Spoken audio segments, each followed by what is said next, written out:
Pour vous aider à viser et déterminer quelle est la puissance de coup que vous devrez appliquer, nous allons déterminer la quantité de billes. Qu'est-ce que c'est que la quantité de billes? C'est la portion de billes de couleur couverte par la bille blanche à l'impact lors du tir. Si je place les billes dans cette situation, Maëva, est-ce que tu peux me dire que recouvre la bille blanche sur la bille de couleur? Alors c'est simple, si je me penche, je me mets dans l'axe pour tomber la bille de couleur, et ma blanche couvre la totalité de ma bille de couleur. Exactement, on ne voit plus du tout la bille de couleur. Dans ce cas-là, on va parler de quantité de billes pleines. Ce qu'il faut savoir, en quantité de billes pleines, lorsque l'on vise, on vise un point précis sur la bille de couleur. Tiens Maëva, tu vas déterminer la trajectoire de la bille blanche en plaçant ton procédé près de la bille, voilà, reporté au-dessus du centre de la bille blanche. Et donc là, on s'aperçoit, en relevant légèrement le procédé, que l'on vise au centre de la bille de couleur. Lorsque l'on vise au centre de la bille de couleur, on est en quantité de billes pleines. Je t'en prie. Chose très importante, lors d'un tir, en quantité de billes pleines, la bille blanche transfère quasiment 100% de son énergie à la bille de couleur. Ce qui fait que la bille de couleur parcourt beaucoup plus de trajets que la bille blanche. Dans cette situation, nous allons déterminer quelle est la quantité de billes. Maëva, je place la bille ici à l'impact.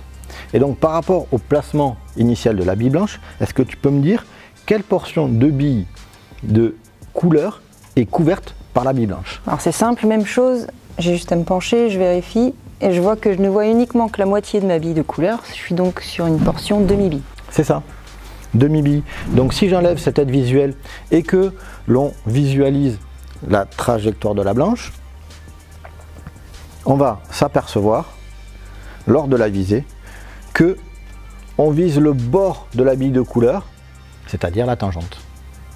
Là, on sait qu'on est en demi-bille.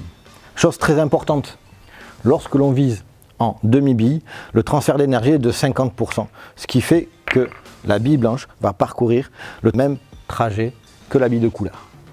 Dans cette situation, Maëva, nous allons déterminer quelle est la quantité de billes. Quelle portion de bille de couleur est couverte par la bille blanche? Alors ici, elle ne couvre que très peu, donc on est sur une finesse. Exactement. Et lorsque l'on visualise la trajectoire que doit suivre la bille blanche, on s'aperçoit que le procédé vise en dehors de la bille de couleur. On sait qu'on est sur une finesse. Chose très importante, lorsque l'on vise en quantité de billes fines, il faut beaucoup de puissance car la blanche transmet peu d'énergie à la bille de couleur. La bille de couleur parcourra peu de trajets, tandis que la blanche va en parcourir beaucoup. Il existe une multitude de quantités de billes. Au-delà des quantités de billes dites de référence que l'on a vues, il y a le 3/4 de bille qui se situe entre le plein et le demi-bille, et le quart de bille qui se situe entre le demi-bille et la finesse. Pour vous entraîner à viser selon différentes quantités de billes, placez une bille suffisamment éloignée de la poche, déterminez quelle va être la trajectoire de la bille blanche, et ensuite jouez le coup. Une fois fait, replacez une bille de couleur au même endroit, mais changez la position de la bille blanche. Vous variez ainsi les quantités de billes. N'hésitez pas à répéter cette opération à différents endroits sur la surface de jeu, en variant les distances entre la poche et la bille de couleur, mais en variant aussi la distance entre la bille de couleur et la bille blanche.